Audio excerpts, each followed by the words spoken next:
Okay, so you have all this amazing work. You're taking all these great street photos and these architecture photos and just photos around Atlanta.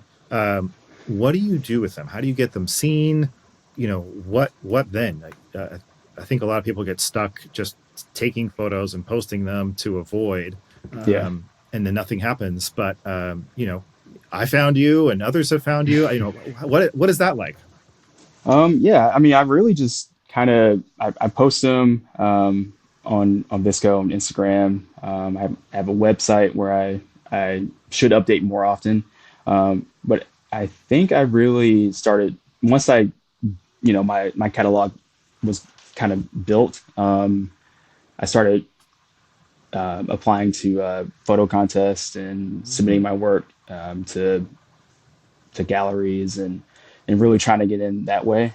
Yeah, And going from there. It's hard to really get your work seen. Is one of the things that I've struggled with. But you just got to keep trying. yeah. I applied to Magnum Photography, Oh wow, every year and get that's that rejection amazing. letter every year.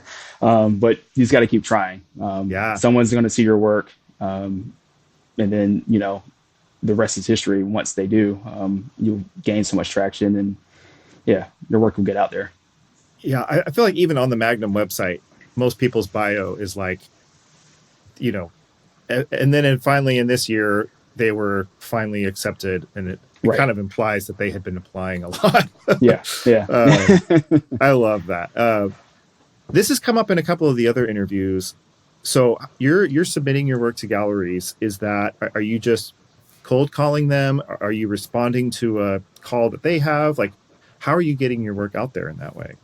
Yeah. So I respond to the calls that they post. I Okay. use Instagram to find galleries and see when they have an open call. If they have like a street or architecture specific open call, then I'll try to apply to it. But really, yeah, just seeing, just finding galleries on Instagram or just online and seeing what they have available, if they even accept, new work or anything like that, Yeah. and then just apply. The worst Yeah. they can do is tell you no, so Yeah. just try it. Love that. And you've had some your work in some galleries, right? Yeah, yeah, Tell me about that experience. yeah. So I've exhibited pretty much all over the world. I've had a few throughout Europe. I've here locally in Atlanta. I've had a few gallery exhibitions.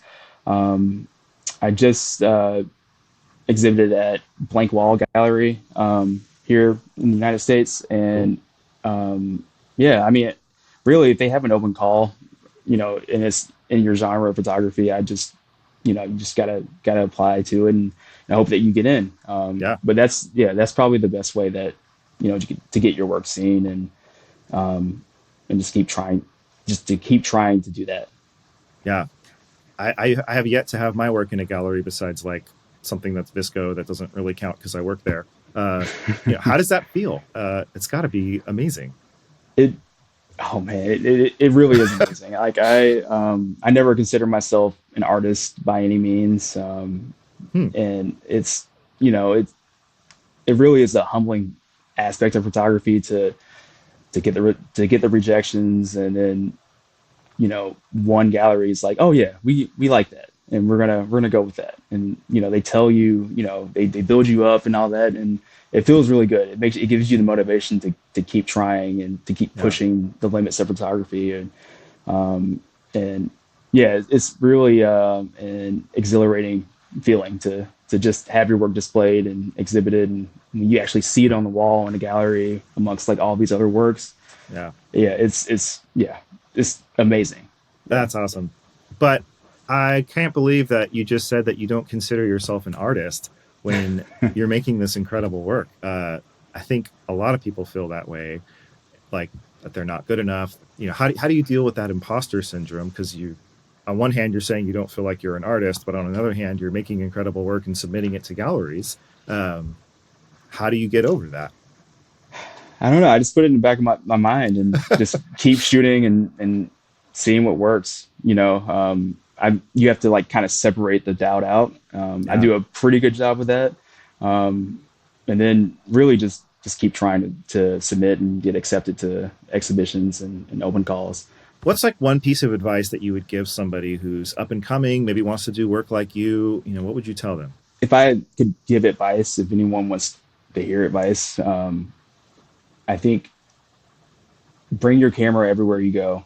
Shoot whatever you can, whether it's weddings, product, family portraits, street art. Just shoot. Learn how to use your camera. Learn how to edit, and try different genres of photography. But always bring your camera with you. This is something that I have to practice because I barely carry mine every day like I should. But that's one thing that really gets you in the mindset of shooting. Because if you have your camera with you and you see something you want to shoot it, and then you're going to see how it comes out, and then you might have to change your settings, but you're learning as you're doing it.